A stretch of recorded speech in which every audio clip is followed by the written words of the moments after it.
Hello and welcome to Vietnam Journal, our daily English news bulletin on NetViet VTC 10. I'm Hồng Nhân speaking from Hanoi. Every day we'll bring you comprehensive and up-to-date information on Vietnam. And following our major stories on Friday. Vietnam forex reserves predicted to reach $15.8 billion in 2012. The United States supports Safe Medicine exhibition in Vietnam. I will explore Goodar pancakes, the specialty of Hà Tĩnh province. Vietnam's foreign currencies reserves were likely to reach $15.8 billion in 2012. These forecasts were recently revealed by the United States-based JP Morgan Chase Bank. Foreign exchange reserves of Vietnam in 2011 are estimated to have reached $12.56 billion. JP Morgan Chase predicted that net foreign direct investment or FDI capital will reach $10.5 billion this year. Besides, foreign indirect investment is estimated to increase to reach $500 million in 2012. JP Morgan Chase also estimates that Vietnam's overall balance of payments gained a surplus of $1.8 billion in 2011, and this figure will increase to $3.25 billion in 2012. Vietnam's agricultural, forestry, and seafood sectors posted a trade surplus of $9 billion in 2011. The surplus mainly resulted from an export price surge. The sector shipped $25 billion of products in 2011, up 27% on year. This figure accounted for 26% of the total national export value in 2011. Only rice and rubber experienced export volume increases from 2010. Meanwhile, the shipment volumes of other agricultural products including tea, pepper, and cashew fell. Vietnam's vegetable oil export saw a year-on-year surge of around 15% in volume and 51% in value in 2011. Some markets with prominent export growth included Cambodia, China, and Australia. The figures of growth in 2011 represented four of the sectors in difficulty with fluctuation in materials prices. Besides, the packaging price surge of 32% contributed to the price high of finished products. Last year, Vietnam vegetable oil output was 700,000 tons, up 19% from 2010. The sector mainly used domestic input materials for production at present. And following is some economic news in brief. Vietnam is the 15th most potential frontier market in the world for investors in the next decades. The information was a part of a recent report of the United States-based Citigroup. Vietnam is said to be huge potential of cheap labor and agricultural exports, but faces challenge of high inflation. In 2011, Haiphong City in northern Vietnam licensed 29 new FDI projects with a total capital of $611 million. Major projects include a $187 million printer manufacturing plant of Japan's Kyocera Mita Company and a $321 million port project jointly invested by Japanese and Vietnamese firms. Currently, there are 319 valid FDI projects in the city with a total registered capital of $5.3 billion. China International United Petroleum and Chemicals Company, or UNIPEC, will buy 400,000 barrels of Vietnamese crude. The price was set at around $7.5 a barrel, near a record premium for the grade in a tender by Petro Vietnam Oil Corporation. Orders will be loaded in the February. The world's second largest oil consumer is looking to cover for reduced Iranian supplies. The Vietnam Sugar Association recently received approval to export 30,000 tons of contracted sugar by the end of January 2012. Currently, sugar production is in the peak season with high inventory. Meanwhile, domestic demand is low. Sugar factories are facing capital shortage to pay for the cane farmers. The United States Embassy in Vietnam at the National Library of Vietnam organized an exhibition on using safe, rational, and effective medicines in Hanoi on Thursday. The United States Ambassador to Vietnam, David Shearer, attended the event and cut the ribbon on the exhibition. The United States Embassy provided the financial support for the exhibition as a part of its healthcare cooperation with Vietnam. At the opening ceremony, U.S. and Vietnamese experts agreed that medicine is playing a growing role in the protection of human health, but not everyone knows how to use medicine safely and effectively. The exhibition was aimed to raise awareness among the medical community and general public about the dangers of counterfeit and substandard pharmaceutical products. This exhibition is actually very important. It's one of the first exhibitions in Vietnam that focuses on safe medicines.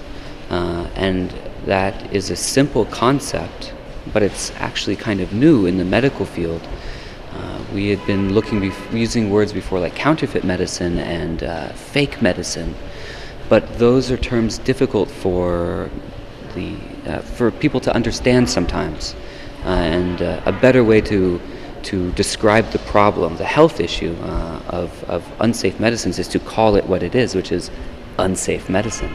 Speaking at the opening ceremony, the U.S. Ambassador to Vietnam, David B. Shearer, praised the importance of the event. The U.S. Embassy contributed $5,000 to fund the exhibition. The United States is also providing $6,000 to fund the project with Vietnam's National Institute of Drug Quality Control for the creation of a website and posters promoting safe medicines. People, I think, when they go and buy medicine, and they go and they see cheap medicine, and they think they can save money. But actually, they should be asking their doctor and pharmacist questions. What is this medicine? Is it safe? Where does it come from? Is it unsafe? Because if it's unsafe, it could damage health. So we're making a lot of good progress. The exhibition is running from January the 5th to 12th. The National Library of Vietnam selected nearly 500 medicine materials to present to public. These documents will be published in mass media.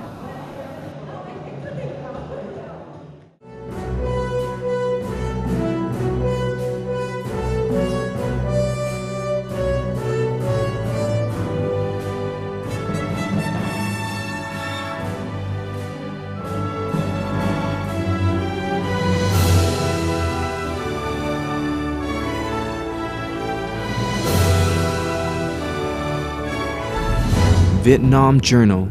It's not just news, it's life in Vietnam. Welcome back to Vietnam Journal. The International Grandmaster EGM Lee Quang Liêm of Vietnam will take part in the 2012 London Olympic start procession in Manchester this June. The event will attract the participation of many celebrities from many countries worldwide. Lee Quang Liêm ranks the 27th in the world and the first in the group of under 20 players. He currently has a total point of 2,715 in the ranking board reviewed periodically every 2 months by the World Chess Federation. He has become the first player who has successfully preserved the champion title for 2 consecutive years at Aeroflot Chess Tournament. 2 years ago, Liêm won a silver medal at the Asian Games in Guangzhou, China. Along with the chess master, Miss Vietnam World Ngo Phương Lan will also attend the 2012 London Olympic torch procession. The International School Saigon Pearl will organize a Lunar New Year Festival or Tết for students in Ho Chi Minh City on January 13. This activity will help its students learn about the traditional time of family union and Vietnam's culture. The festival is expected to attract over 400 students, their parents, and other people in the Saigon Pearl residential areas. The festival will run from 3 p.m. to 7 p.m. It will be divided into many areas for entertainment activities, art exhibition, and folk classes. A space for craft villages will feature street bacha and ceramic and Dong Ho paintings, among others. The participants will have a chance to learn about the tradition of Vietnamese art. Cu Đơ is a traditional kind of cake, familiar with many generations of residents in Vietnam's central province of Hà Tĩnh and the whole country. a specialty that Hà Tĩnh people always take pride in. Now let's follow VTC10 reporter to learn more about this typical dish.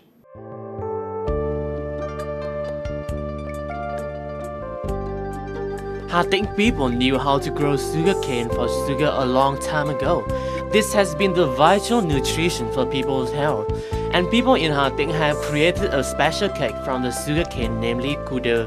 Cu đơ can be seen and sold all over the central region of Vietnam, but Hà Tĩnh cu đơ cake is considered the most delicious and therefore the most famous specialty of the province. For a tasteful cu đơ cake, the ingredients must have high quality first.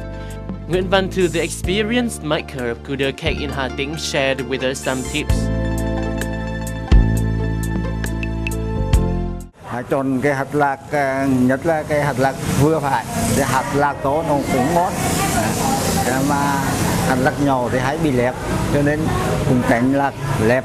Rồi thứ hai nữa là phải chọn mặt thật trong mà cũng chua.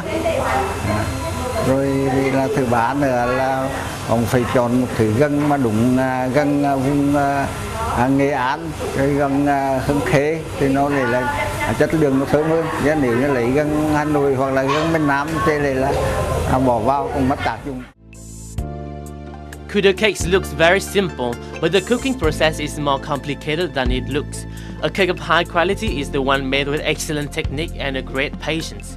The pancakes must not be too thick nor too thin, and they also have some black sesame scattered on. Molasses is put into a special pan for boiling and then mixed with some additives such as ginger, sesame, malt flour.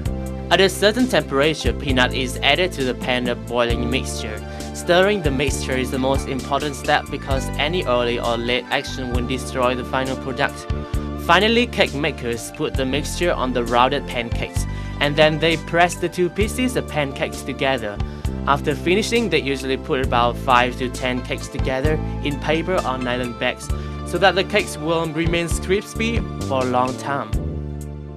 Khi kẹo mới đưa ra khỏi bếp đây coi như là mình nhanh tay đan đều đi, coi như là từ đó là nó lạc nó đi thể tan đều một cái tấm kẹo nó đẹp, mà để nhanh tay thì mình làm vừa là năng suất vừa là kẹo đẹp và vừa là có lời trong đó, chứ nếu không có là nếu như mình chậm là bị lộ bị khó gian đấy.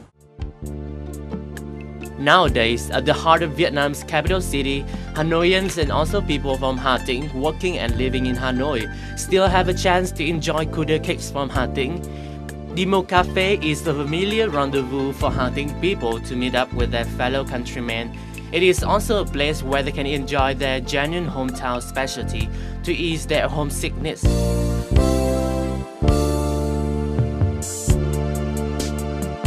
Đến đây thì bọn mình ngoài những câu chuyện về những buổi đi làm ấy, thì bọn mình còn được ăn cu đơ đặc sản và uống nước chè chát ở trong quê hương ấy, và giữa lòng thành phố ấy.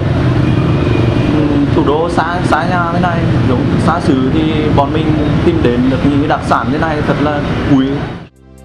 The sweetness of molasses, the crunchiness of peanut and the pancakes, and the bitterness of tea mix and leave an unforgettable taste in the diner's mouth. The story about the Hà Tĩnh traditional pancakes had wrapped up our news bulletin for today. For comments and feedback, please send an email to netvietdaily@gmail.com. Thank you for watching and we'll see you tomorrow.